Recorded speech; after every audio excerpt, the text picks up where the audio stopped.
Hi everyone, it's Lindsay. Welcome back to another video. Today I want to share with you how to make a see-through shaker card, and it's going to look like a box full of donuts. So when I first seen this set, this is a larger one from Joy Claire Stamps. It's called Sprinkled with Love. I love that big donut right there in the center. There's a lot of other really great images in this set. You've got a few more sized donuts, you've got some icing, some sprinkles, and a lot of really great sentiments. But when I seen that big donut, I knew I wanted to try and make a card that looked like a box full of donuts. So the front was already going to be see-through, so I thought, why not just make it into a shaker along the way?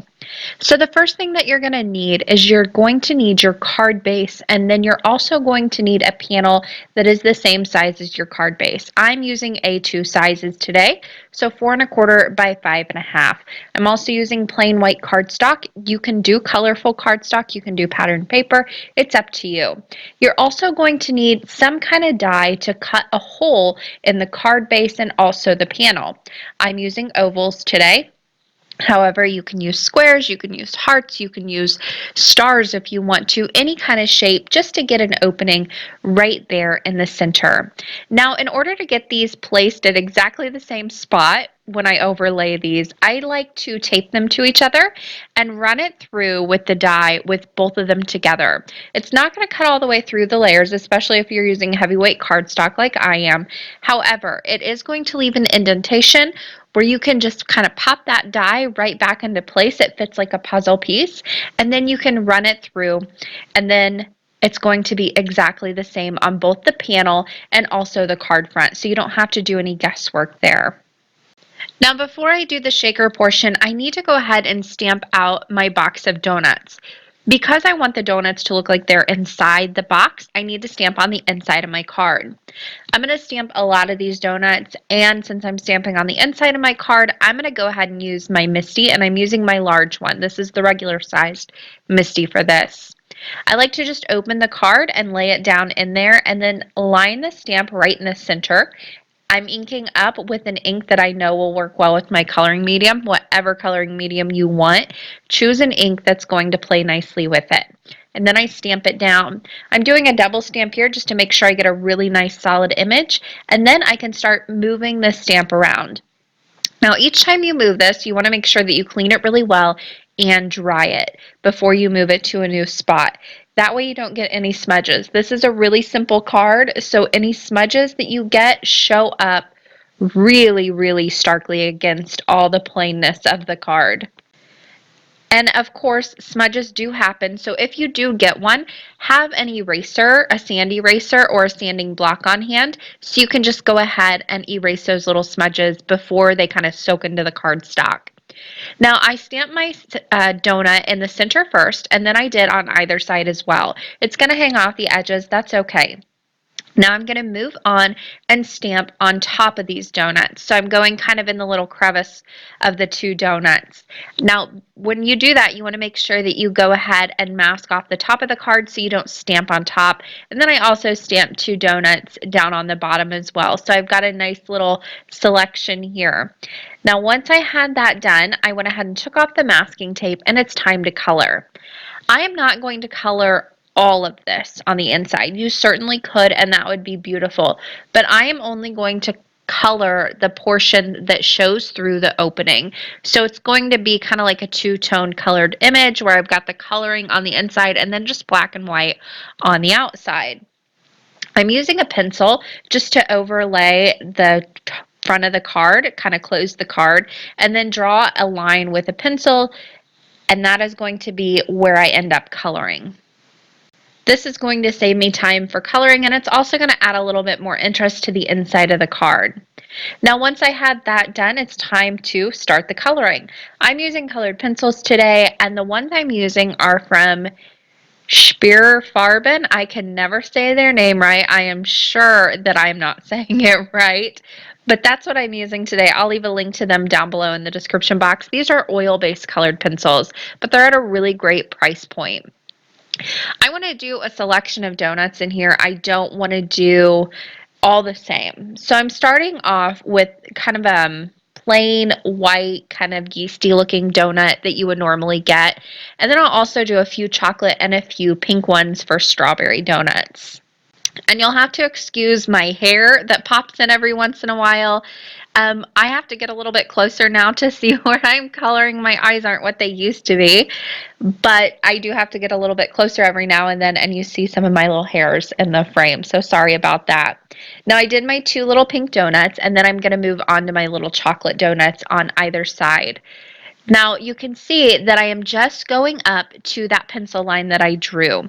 I'll erase that in a moment, but that's just a good guide of where my opening is in my card front. So I can just color in that portion. Now for the icing on the pink donuts, I'm going to do a white icing. So I'm just adding a little bit of gray right along those edges. Nothing fancy, and I'm not using any blending medium here. I'm just using my pencils to blend together. Whenever you do this, you want to start really, really light-handed, work in small circular motions, and just build up the color. You're not going to get exactly what you want the first layer you put down. With colored pencils, you need to layer up on layer up on layer, and that's going to give you that blending that you want. If you don't want to spend that time and you still want the blending, use Gamsol or OMS and some blending stumps. That's really going to help you blend these together. And I use that a lot, especially if I'm in a hurry. It's just a really great way to kind of blend everything out. But for this, I just wanted to use my pencils and do some coloring. I had a little bit of time today, so I went ahead and just used that for coloring. On the chocolate donuts, you can see I added some pink frosting on that. And then finally on those yeasty looking donuts, I'm going to add some chocolate icing. Now for each one of these, I like to keep the same kind of color scheme going on here. So the pinks that I used on the strawberry donuts are the pinks. I pulled one new one out, but the rest of the pinks were from those that I used on the icing as well. And then for the chocolate icing, they're almost all of the same browns except for one. I pulled one new one out to darken it up a little bit, but the rest of those are the same ones that I used on the chocolate donut. So try and use the same color combinations. It's really going to help you and save you time in the long run. There's a closer look at those donuts all colored up. And then I went ahead and erased that pencil line before I went any further, but I didn't show that in the video. So make sure you erase that pencil line. Now, this is totally optional, but I wanted to create a frame for both the outside of my card and also that area where I just colored in to kind of offset it from the black and white images.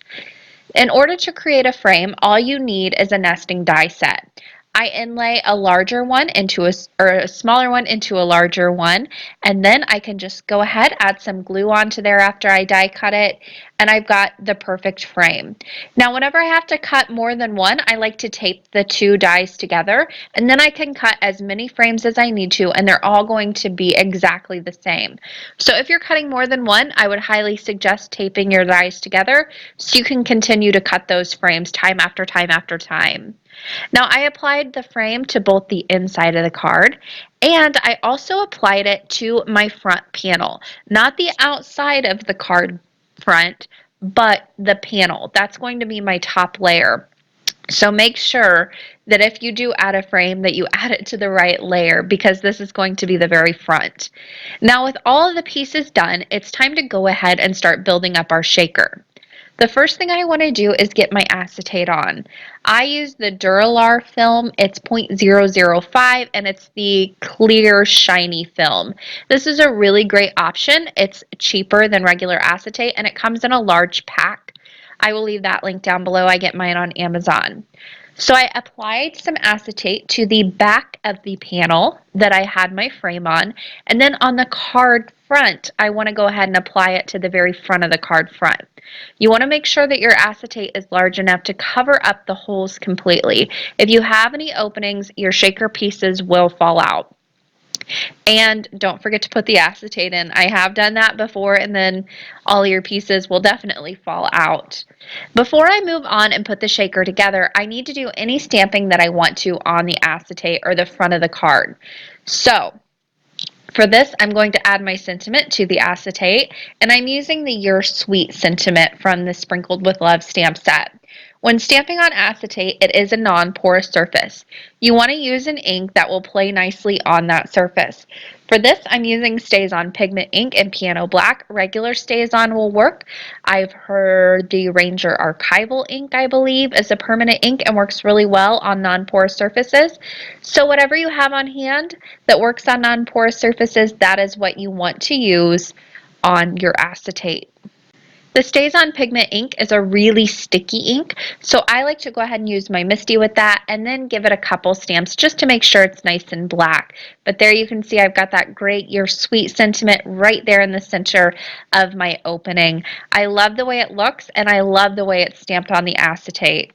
Just be sure you're using the right ink. If you don't have a permanent ink, another good option is to heat set, but make sure your acetate is heat safe.